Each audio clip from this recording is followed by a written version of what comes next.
Good morning everyone. How is everyone doing today? Fantastic. That is awesome. Now when you think about managing workplace stress, what comes to mind? Show of hands. You. Commute? Oh, possibly before work. You're thinking about traffic. How about over here? Probably you didn't have your coffee yet. So if you have your coffee, then that probably would brighten up the mood and probably can get into the zone. Well, we will cover some practical things you can do to combat workplace stress. Now the fact is, we all hear about living a stress-free life, but is it really a reality to be totally stress-free? Absolutely not. If you have a pulse, you're living. And if you're living, you're going to deal with some sort of stress. But the question is, how are you managing that stress? So we will provide some solutions on combating that stress. But just to add a little humor here, take a look at this. It's a cartoon. It says, cheer up, at least you have a job. It's not exactly the sort of morale booster I had in mind. Now this is something as far as internal workplace. How about this? Workplace stress, an epidemic, before work or after work. Did you just hear that? Stressful, right?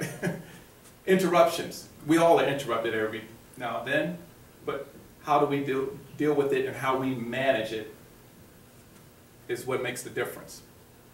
Now again, before coffee, no coffee. Or this is a great day and this is someone just made your day horrendous. But how do we turn this around and get back to this state? And is it possible that we can be in this state the entire time? Let's take out your phones and let's take a poll here. If you have your smartphone or tablet, text Kenny Bay to 22333 and let's gauge in this room how you deal with stress on a weekly basis. Is it 1 to 2 days per week? Select A. 2 to 3 days per week, select B. And 3 to 5 days per week, select C. Since we're all doing it, I'll participate as well.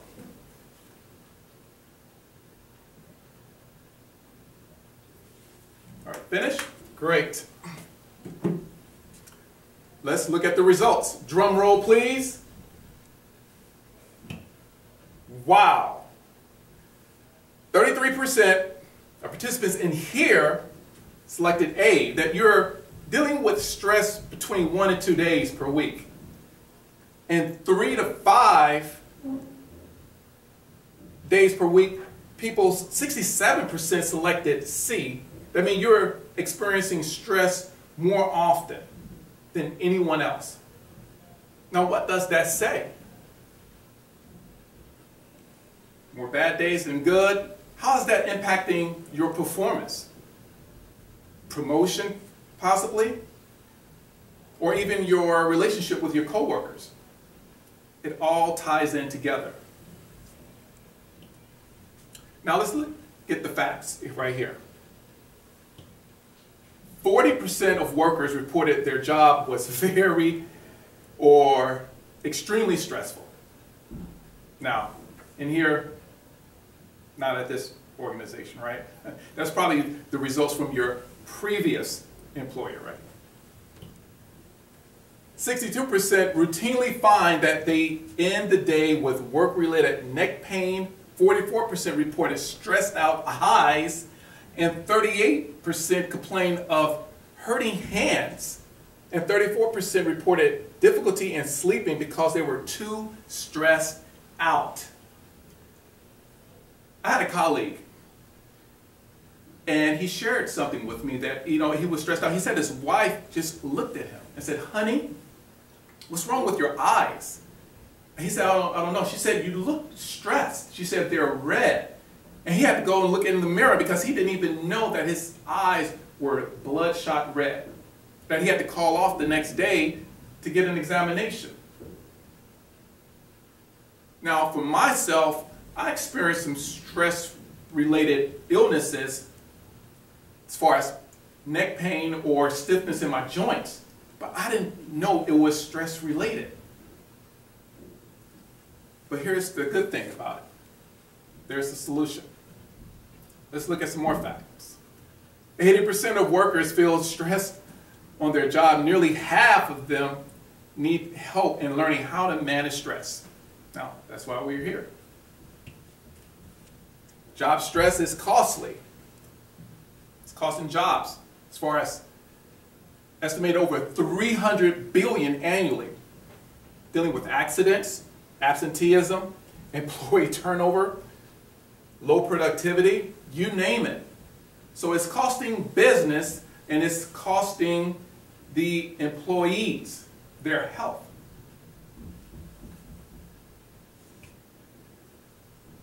How many of you can relate to this picture, right? When you are just about to explode. It's firing off in your head, but you never want to express it in real life.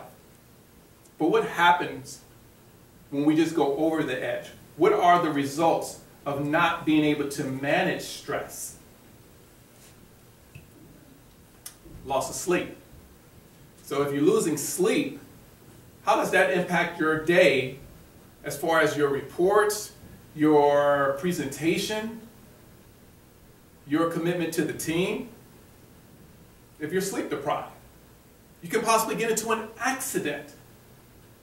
I mean, there's an actual study that sleep deprivation is worse than drunk driving. Can you believe that? Get your rest, people. High blood pressure, decision making, and personal life. Now, you often hear about keeping your personal life outside of work and keeping work outside of your personal life, but sometimes things just get crossed over. And you bring your stress home, and if you have any children, they're feeling the impact about it.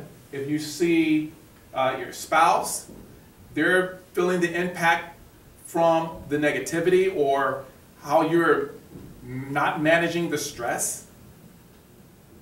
Is that fair to them? Absolutely not. So it can affect us in a personal way. Home, friendships, community, you name it. So stress just does not just stay at work because it's work related. It follows you home.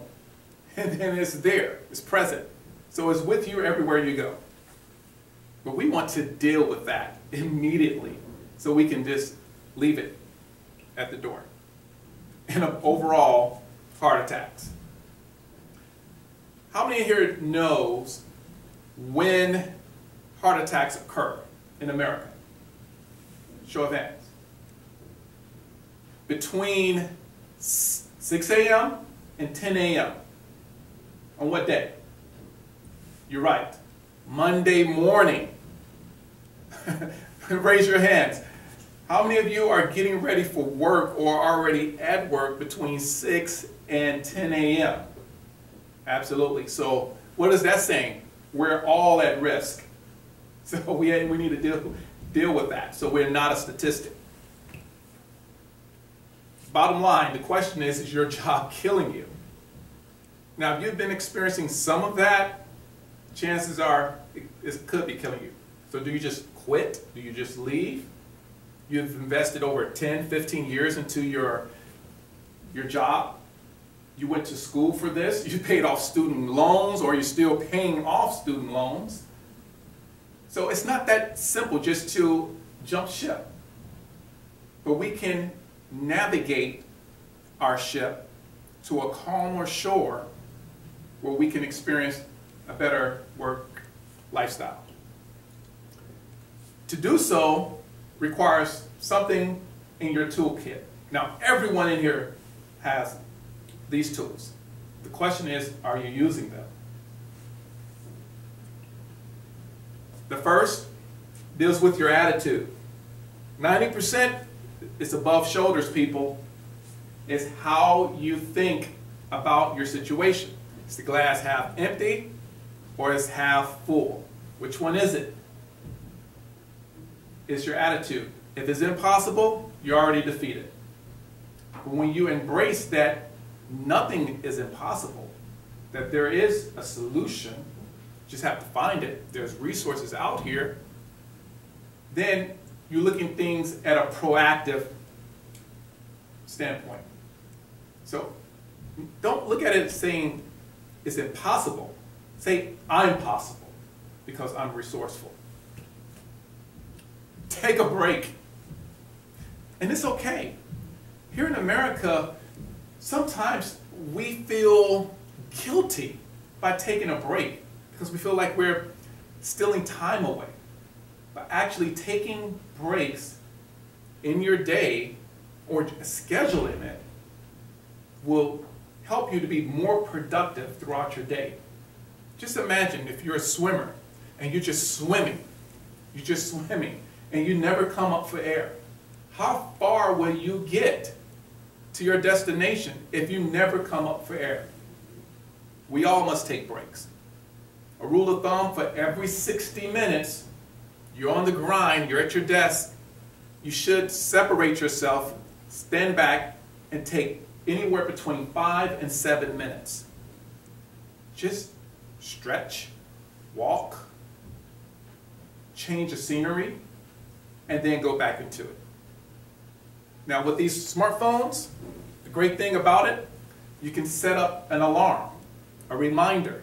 So every 60 minutes, boom, okay, gotta get away from my desk, let me walk, let me see the sun, let me socialize, go to a cooler, give me some water, whatever it is, take a break. Meditate. Now this is not dealing with religion here. Meditation has been proven scientifically that it not only calms the mind and body, but it also enhances your performance at work. You don't have to sit in any type of poses or go off into the hills to do this. You can find a nice place where it's just quiet and you can just block out things and just focus on something beautiful. Just for 5-10 minutes. Is that it? Yeah, it doesn't take long. You don't have to meditate for hours. It's just staying still and actually just being present. That's what meditation is about. Being in the moment. Work-life balance. If you're not incorporating work-life balance, all of this will begin to collapse. Problems will begin to emerge on the home front, problems going to surmount on the job, and how are you going to get from under that? You're going to be buried deep. So we have to find ways to balance things out. Now, is it going to be perfect like this all the time? Absolutely not. Sometimes it's going to be tilted this way, that way, but the point is when you begin to feel the shift, those are triggers that you need to react in a proactive way to balance things out. Maybe you need to take something off your plate that you overcommitted yourself with. Maybe you need to step back a little bit and give some time to yourself or to someone else. Maybe it's time to revisit something that you've put on the shelf for so long and you need to go and complete that. So we have to find balance. Check in. Exercise and eating healthy. Very, very important to being able to reduce the stress, work-related or personal. Exercise, whether it's 10 minutes, 15 minutes, vigorous walking or running or weights, resistance, bands. There are so many opportunities, and many companies today are giving incentives for their employees to go and work out because they know this works, because it has a direct correlation to your productivity in the office. And if you're not doing it or doing it enough, probably need to rethink it and get started. And eating healthy, whatever you're putting in, is also going to show up in your performance and how you deal with stress. If you're putting a lot of sugar and refined flour, those things or those items can cognitively impair judgment and cause your blood levels to spike, and your blood sugar to spike, and you can crash. So there's other alternatives where you can get the energy and you can sustain that energy high throughout the day when you have a combination of exercise and healthy eating. Communication. Sometimes we explode because we're not communicating to anyone. I remember there was a colleague of mine, a former colleague, where he had all the appearance that things were going right for him in his life. And sadly, he derailed and he allowed a lot of stress to occur or build up because he didn't communicate to anyone. He took his own life. Now that's very extreme and tragic, but those things can happen. But what was the lesson for me? I said, I never want to just bottle things up, regardless. If I'm going through something, not saying that, hey, I'm going to air out my dirty laundry to anyone and everyone. No. But the point is, we should have someone to communicate with and express our feelings, our emotions. And it's very healthy in doing so. So, what's the takeaway here? Have a positive attitude. Take a break. Remember to meditate. Relax. 5, 10, 15 minutes. Work-life balance. Exercise and healthy eating. And remember to communicate. You have to express, not repress all your emotions and suppress it internally. Don't worry, be happy. Is it really this simple? Possible. It could be this simple. It takes a shift in our thinking and create an awareness. And can life at work be like you're on vacation? Absolutely. But it's how you project your day to be, how you handle it. Sometimes you can go on a vacation and it can be totally the opposite. And you don't feel like you're on vacation because you're taking work with you. But if you love what you do, you invested years, not only in school, but on your jobs. You're vested, you're tenured. So if you love what you do, every day should be like a vacation. Thank you.